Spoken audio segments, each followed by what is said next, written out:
moving beautifully and in sync like a nice magazine or a soap opera. We want to continue the theme of AI, and this next session is something we've been trying to put together for 4 years to get them on stage, so very excited to have them here. We're going to look at the cognitive and AI and basically expand on what Emmy was saying, and we also have a special guest with us, so let's welcome to the stage, please, Hugo Pinto, Chief Innovation Officer for IBM.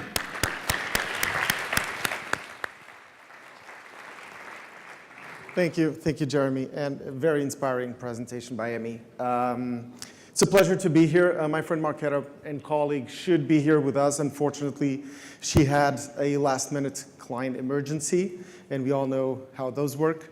So starting it off, the reason why we're here is exactly because we are client first, and because we are client first, let's start off with a few basic trends that are driving the behavior of companies, media agencies, and the whole industry in the end.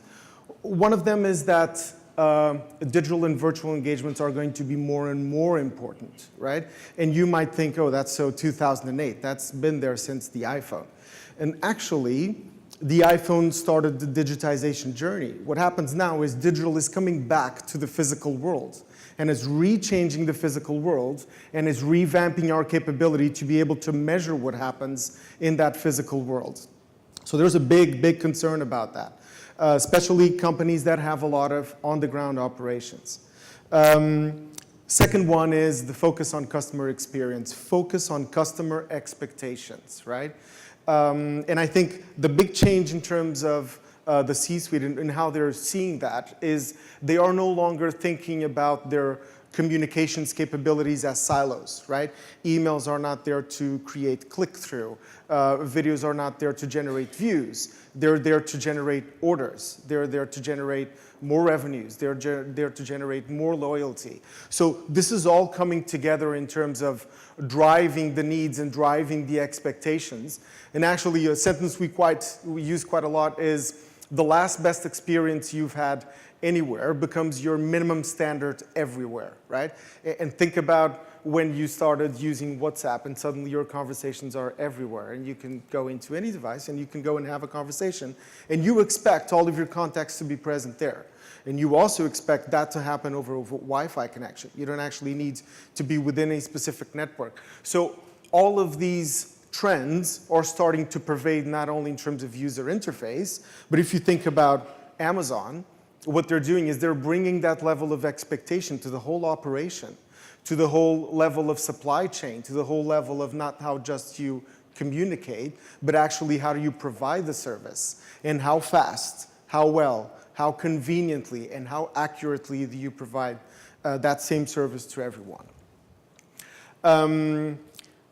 And as I said, the world is alive, right? Everything that you do, it now has some sort of digital trigger, digital data collection point, digital identifier that starts bringing in and starts bring together what is your overall 360 behavior in the world. How do you interact? How do you prefer to go from A to B, right?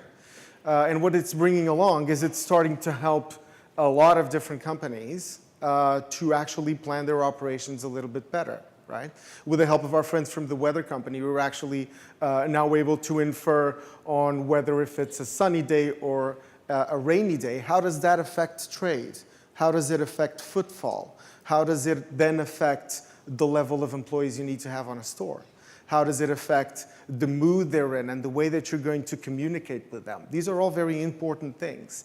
And referring to something that Emmy said, we still all get pretty much the same message in a slightly different, tweaked format, right? It's not really personalized. So I guess the typical idea that people have when we talk about AI is they think about a freak robot with a knife chasing after you, right? No? What is the feeling? Is it fear? How many people feel fear from AI? Hands up. Okay, there's quite a few. Michelle, you should be the opposite. Come on. How many people feel excited about what AI is going to start to bring? That's good. That's better. That's nice. How many people feel curious? Nice. Most hands, as expected. So To be very honest, if we actually took the capabilities of AI today, and regardless if it's their IBMs or Googles or Amazons, if you put them in a robot body or a robot mechanical arm, they would still be doing things like this.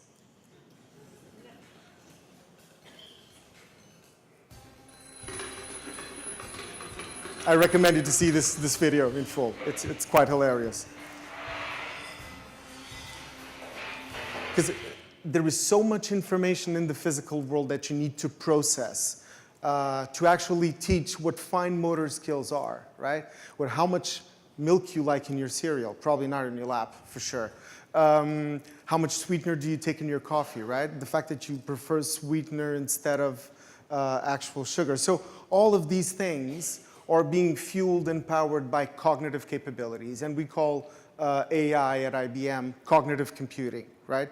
And cognitive computing are those sets of capabilities that come to life and that help us perform tasks and help us take some of the typically human traits and apply them to systems, machines, and processes so they can start being reality aware, human aware.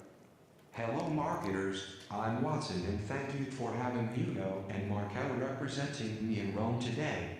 I hope they are at least 1% as smart as I am. I hope so. Well, 0.5%, Marketa's not here. But basically, this is when you think of Watson, it's not this massive brain hiding in a bunker somewhere in Colorado or something like that, spying on everyone. That is not what it is, right? It's a set of capabilities. So to put it into normal speak, think about it when I'm talking to you, I am processing what is the information I need to say and that I want to convey to you. You are listening to that information. You are converting what you're listening into knowledge and understanding in sentences, concepts, and then you are interpreting that, and that is generating a reaction on your faces. Some of them fear, some of them interest, some of them excitement, right? This is how we decompose the process of being intelligent, right? And these are some of the capabilities that are currently available. I mean, 28 capabilities, 50 different sets of technologies. But if you think, let's go a little bit deep into each of them. So think about concept insights. And think about the capability to actually track euphemisms and be able to understand what's the concept that's represented in a message, right? What if you could actually tweak that in real time and actually change according to the concept that the receiver of a message is expecting, what they're experiencing, where they're experiencing, and what is the context around them? You're able to actually flex that message to be able to fit that, right? How many people have done the search, don't show me pink elephants in Google? Hands up, show of hands. This is what you see, pink elephants all over the place, right? Because it's basically, it's still not understanding the real meaning of what you're asking. Not the keywords, not the things related to the things that you're asking, but actually the meaning of what you're asking, right? How many times when you've analyzed social sentiment, have you came up with things that are very positive and they're actually very negative? Because there's this thing called irony, right? And if you live in Britain, I mean, it's everywhere. No offense, Brits. A second concept I'm going to talk you to is about tone analyzer.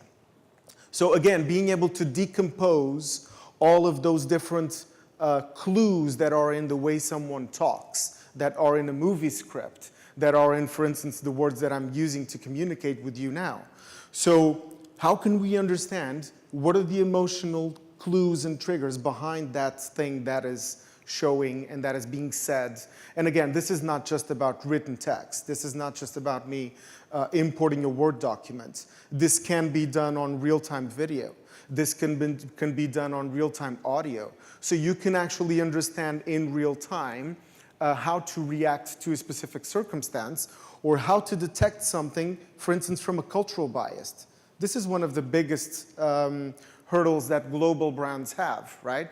How can I actually be cultural aware in my communications? And how can I be aware that I'm actually offending someone instead of saying good morning, right? All of these things are important. And again, think about the challenges that companies are having with call centers.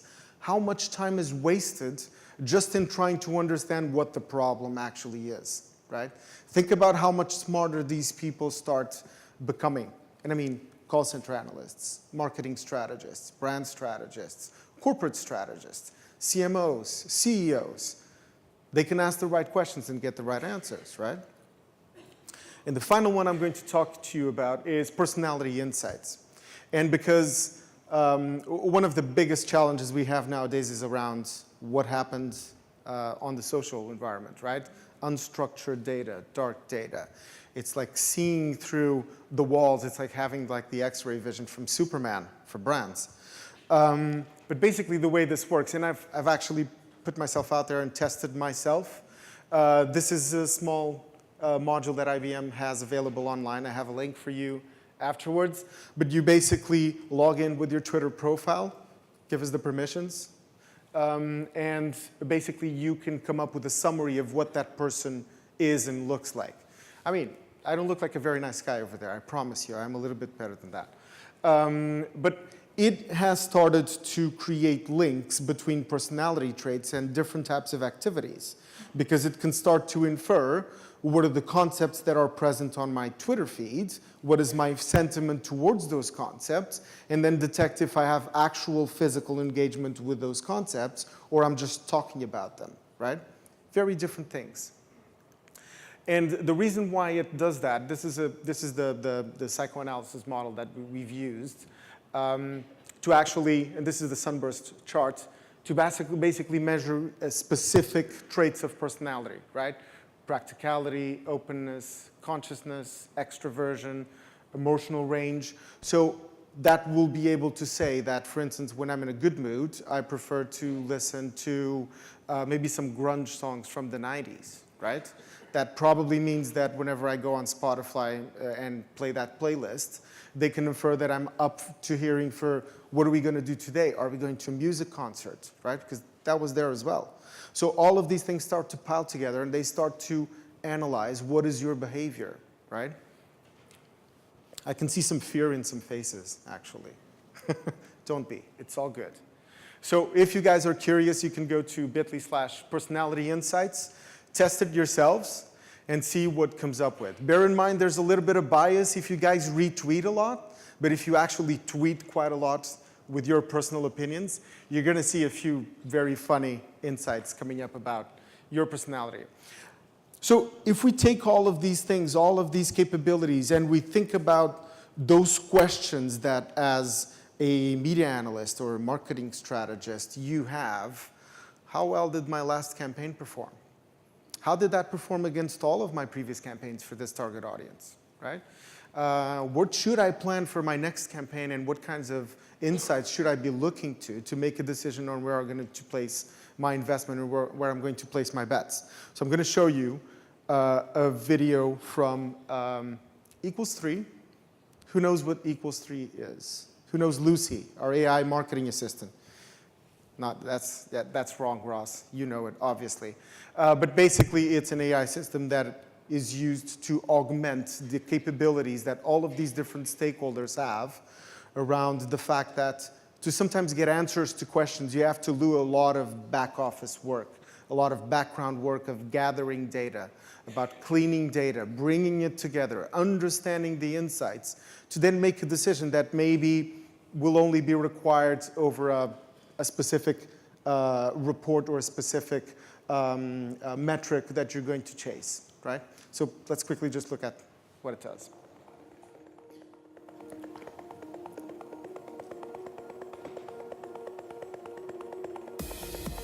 Imagine all the data you own, license or rent. Every research report, every article, every commissioned strategy deck, all collected, read, remembered, and accessible by simply asking a question. Now, think about having that ability across your entire enterprise. Imagine a marketing assistant who could answer your marketing questions, no matter how complex, crunch massive amounts of data, work quickly, helping you to create plans in as little as a day, free up your time for higher-level strategic problem-solving. Introducing Lucy, the future of marketing research, segmentation, and planning. Powered by IBM's Watson Cognitive Computing, Lucy uses natural language, allowing her to understand what you want and to provide comprehensive answers. Lucy accesses all the data you own, have ever commissioned, or have licensed. Even the 80% of data stored outside traditional databases, PowerPoint presentations, PDFs, and Word documents. Every asset can finally be leveraged. Lucy combs through more data in a minute than your marketing team could go through in a year. In response to your question, she presents the most relevant answer. Lucy is a segmentation expert who assembles complex portraits of your target audience. She begins by taking audience attributes obtained from preliminary research and then hunts for individuals who share those traits. Then from social media sources such as Facebook or Twitter and CRM data, she finds real people who fit the profile. Lucy then presents a composite view of the audience segment and an analysis of the primary archetypes and more than 50 attributes, offering the opportunity for highly tailored messaging. Lucy is a master strategist at media planning, developing adjustable models. I'm going to jump ahead. I'm going to jump ahead. It's a long video, but I think you get the idea, right? How much time do you waste out of your day just doing those operational tasks to be able to make a better decision, make a better call? 30% of your time? 20%? More? More than 30%? Hands up. Okay, quite a few. Probably the planning teams actually have to crunch a lot of different data in a lot of different formats, right? That's a very heavy load to actually carry and be able to make the right decision at the right time, because most of the questions are, why didn't we actually think of that? Sometimes we think of that, but we don't have the physical capability to do the tasks. This is what we're bringing. This is how we're helping the industry move forward, is bringing that augmented capability to all of its intervenience. So why cognitive now? Basically because data is still growing exponentially, as fast or faster than Moore's Law, like Emmy mentioned. And a lot of that data is unstructured. A lot of that data is not in a very nice format and needs to be interpreted with understanding of natural language, with understanding of different contexts, and things like weather, again, movement patterns, segments, etc. And all of this information, if it's not easily digestible, it doesn't really do anything, right? So one of the big challenges now is all of this data, why do I need to analyze data and for what purpose? And that is the big question. So I think that 1 minute it takes to analyze all of the historic campaigns instead of 100 days, that's a big number, right? That's a big increase in capability. And that increase in capability is going to help us focus on the new questions, the ones that really matter, right?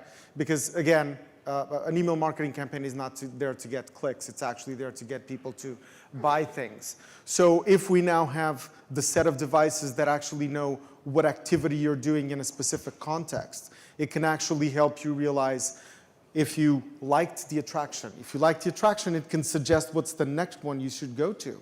If you didn't, probably it suggests someone into another attraction entirely differently in an amusement park, right? There's a lot of data processing happening on the background. For the customer, it's like having a dialogue with an expert. It's like having an expert next to you all the time. And that allows you to start understanding channels, spend trends, the context in which those decisions are made. So if you think about a typical way to set up a campaign, if you think about auto industry, and if you focus on Dublin, obviously male audience, you go to Twitter and you actually evaluate the 100 most influential Twitter profiles according to this criteria, you come up with a set of patterns and a set of traits.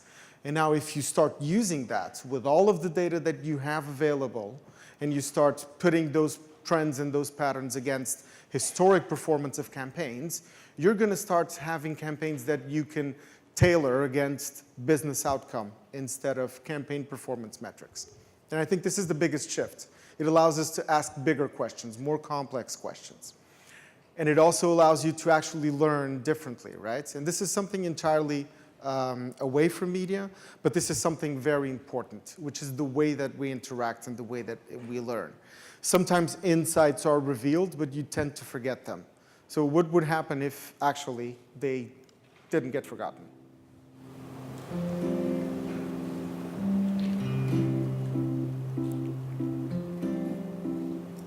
Hi, my name is Lily. Hi, Lily. Nice to meet you.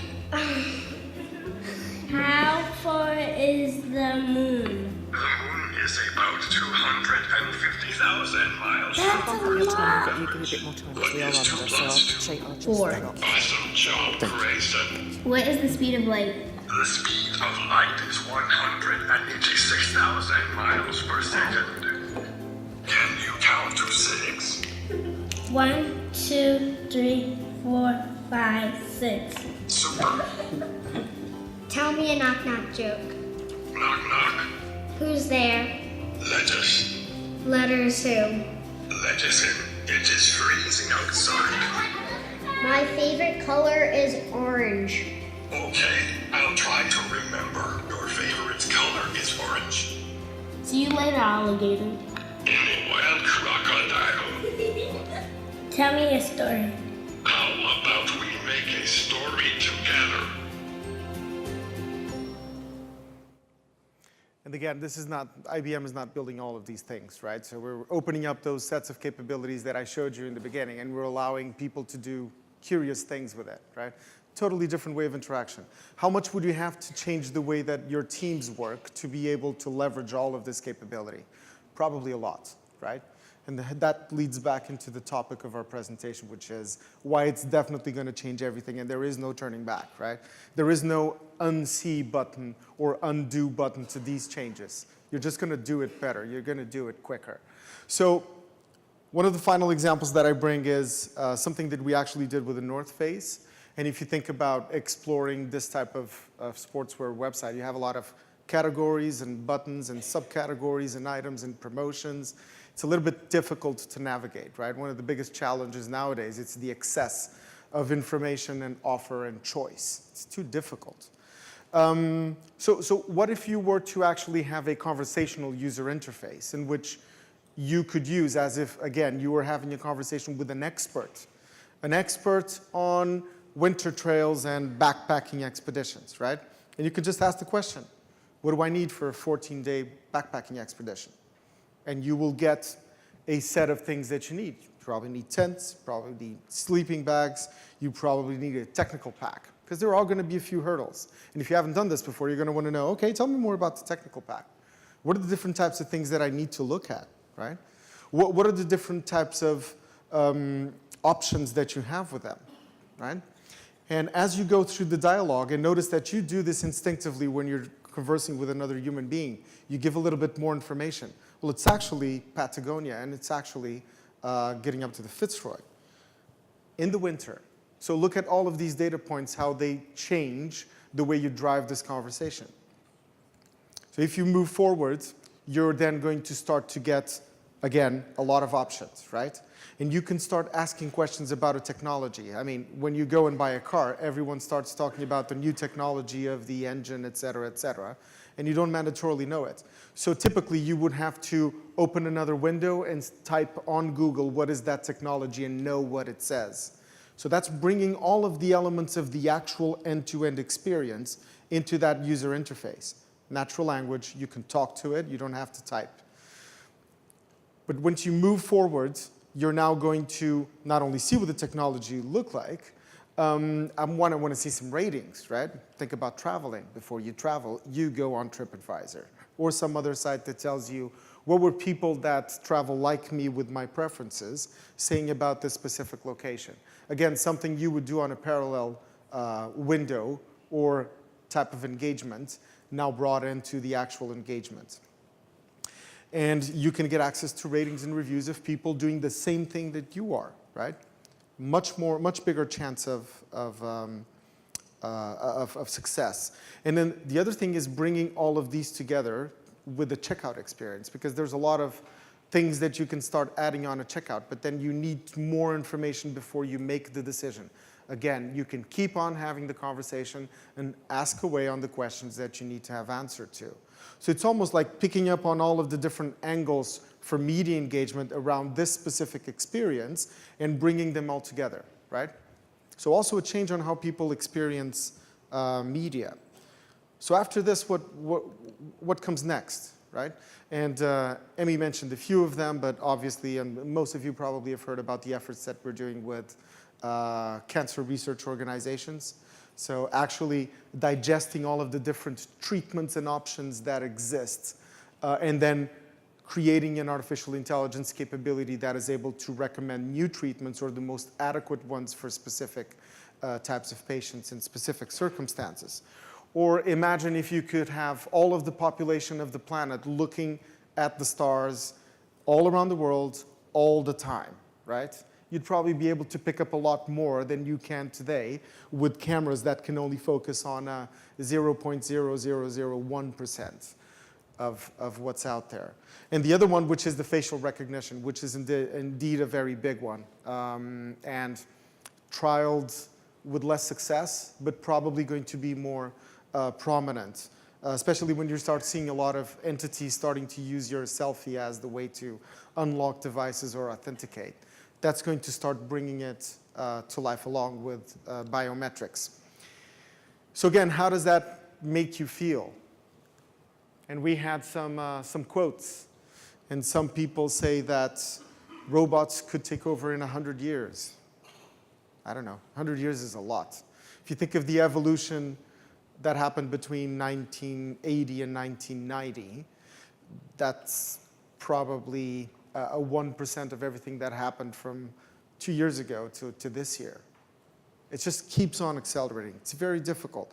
And look at another thing. There's a lot of fear around how you're afraid for jobs, people's jobs, etc.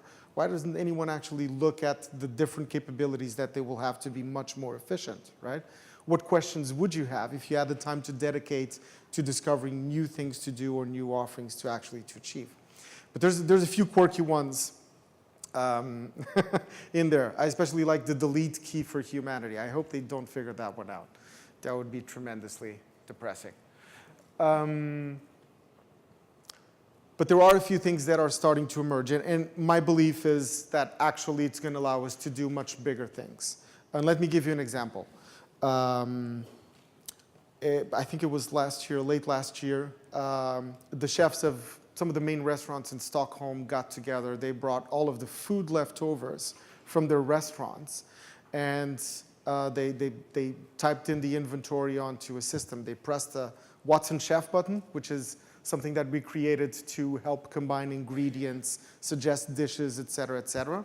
And it created a whole menu that those chefs then cooked on their spare time to serve to homeless shelters. I mean, it's very interesting. Now think about everything on the back that can be optimized by using these cognitive capabilities. Supply chain, less waste to manage. More people actually get to eat. And think about energy, right? We're headed towards a bigger sustainability. So what if that was cheaper and more accessible to everyone? And health as well, right? You're moving in from we have to fix diseases to we have to figure out why they emerge in the first place. So it's a fundamental change in the way of thinking. And finally, I'm just going to share how we've applied that into music, and then hopefully we'll have time for a few questions.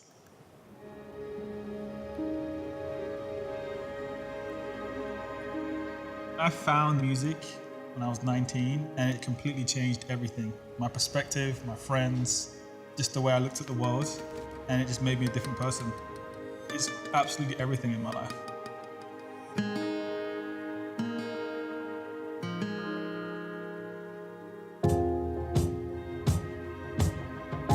I'm Alex the Kid, and I've been told to say I'm a Grammy Award-winning producer. I love understanding human emotions because it's very complex. You know, why people feel the way they feel, what actions they take based on that feeling. My favorite question to ask people is why. I take inspiration from all different types of places, but ultimately it's just from living life. When we first met Alex, he was interested in exploring culture and music on a deeper, more emotional level. When we talk about illuminating data, what we mean is that we're visualizing it in a way that we can understand it and relate to it. Very impressive.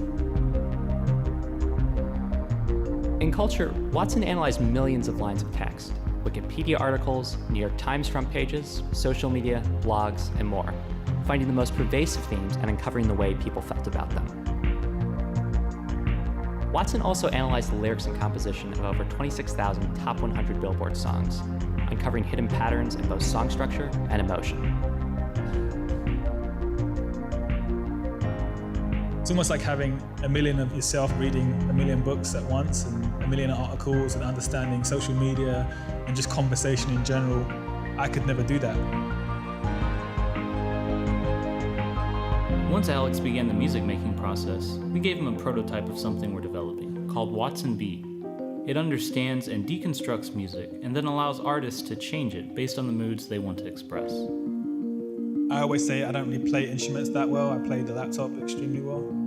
Technology is paramount, definitely to my process. And being able to collaborate with Watson, he just took everything to another level.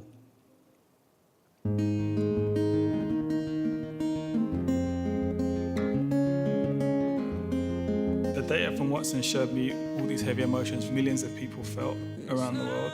Then I kind of started thinking about heartbreak and just how it's so universal and how everyone goes through it on some level. So it's a very uniting thing.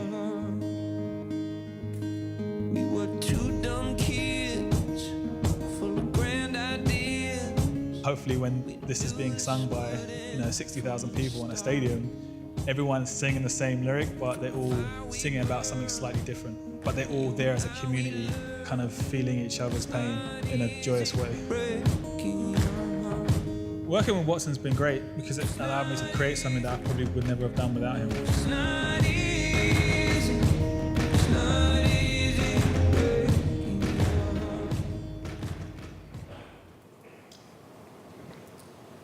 Hope it's been good. Thank you.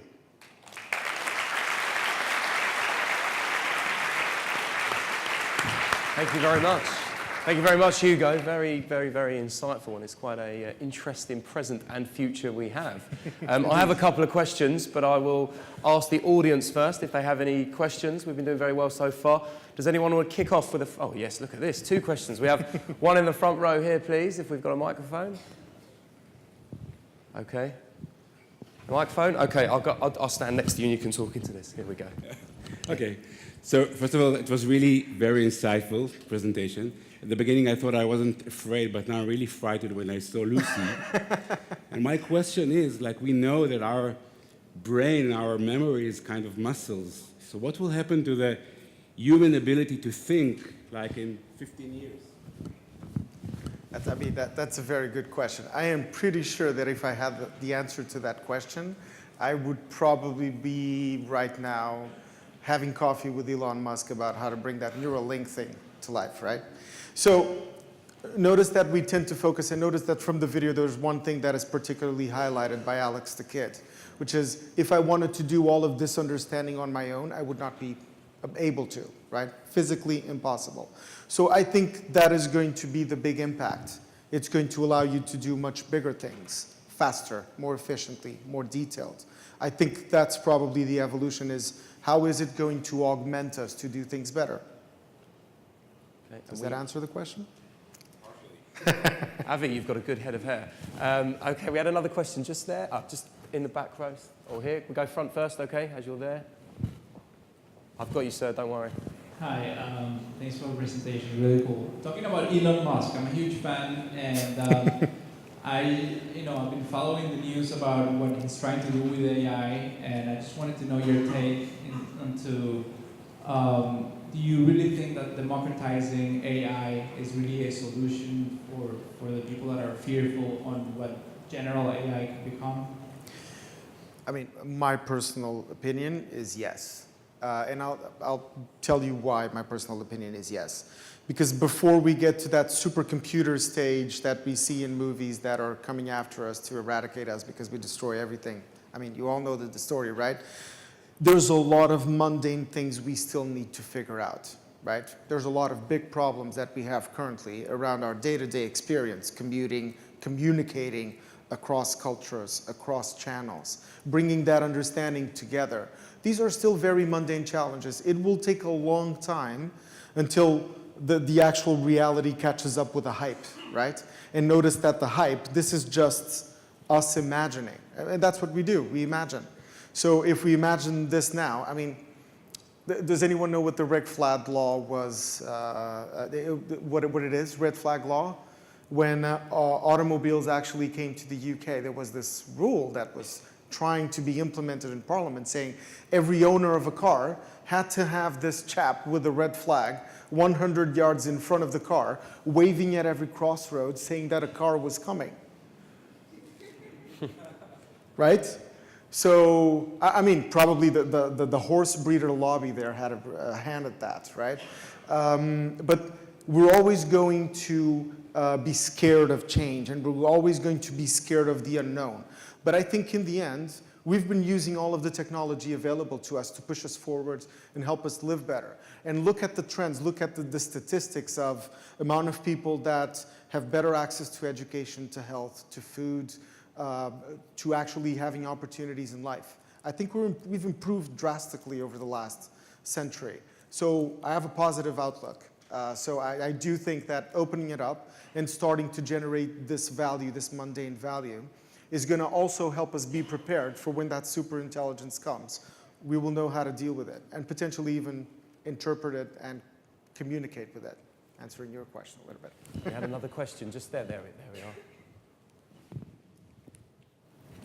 Lucy sounds incredible, if that is true. It can digest all those decks and data points. I guess my question is, most companies love data-driven decision-making, and if all our competitors are running the same AI through Lucy, then isn't anyone going to come to the same answer? So I guess, where is the role for creativity? I worry in this world, we're just going to end up with mass data crunching giving us all the same answer, which won't make anyone competitive. Mm-hmm. Okay, so if you look at the final video that we saw, Alex the Kid could have asked two questions. He could have asked, well, you know, if computers are going to help all of the artists in the world create songs, aren't they all going to be the same? It could be, but he can also ask, what can I do according to what I want to achieve from my background, my biases? So biases are still there, right? So you're still going to have different solutions for the same question answered in a different time zone, from a different cultural perspective, in a different context. So it's not as easy as, oh, you go on a path and there you go. Now all Facebook articles are the same, all Google ads are the same, and by the way, yes, you still haven't bought the house insurance that you actually bought 10 years ago, but you're still getting ads for it, right? So I think, again, there are some mundane problems to solve that can even give you the choice to eliminate that. Because one of the things that I think is going to change, and especially if you think about data and privacy, is the choice of whether you want the biased, catered, branded version, or if you want the raw version, right?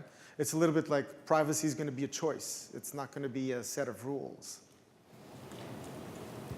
Okay, hopefully that answered that question. Is there any more? Yes. Hi, Katie Jones from Clear Channel. You answered the first question very interestingly. You said it's all about how it's going to enhance us. A lot of people are talking already about augmentations and what that means for superhumans. How far off do you think that realistically is? I think quite a little bit. I would like to think it was not, but I think we're still a little bit far away, right? And look at the announcements, and look at the pace at which an announcement like Elon Musk's announcement around Neuralink. Remember when he talked about Tesla first? That was 6 or 7 years ago, right? Tesla's now ramping up to be one of the big automakers. Still not there. It takes a little bit of time. And it's not, but if you think about long-term impacts on human body, that's going to have a big impact to study and to understand, right? And think about how that is going to start impacting areas of government, law, and human experience that have far more bigger impacts like health, like access to information, and a little bit like, I mean, if we were all here augmented by our brains, we would probably now, in real time, be changing all of the ad campaigns we had running back at the office because we just heard something, right? And you'd already be running A/B tests. But these are all steps that still have to be taken, right? So I think it's still a little bit to get there. Hopefully not too much. Okay, I think that's perfect timing Yeah. as well for us. Thank Let's have a you. big round of applause, please, for Hugo. Thank you very much. Thank you.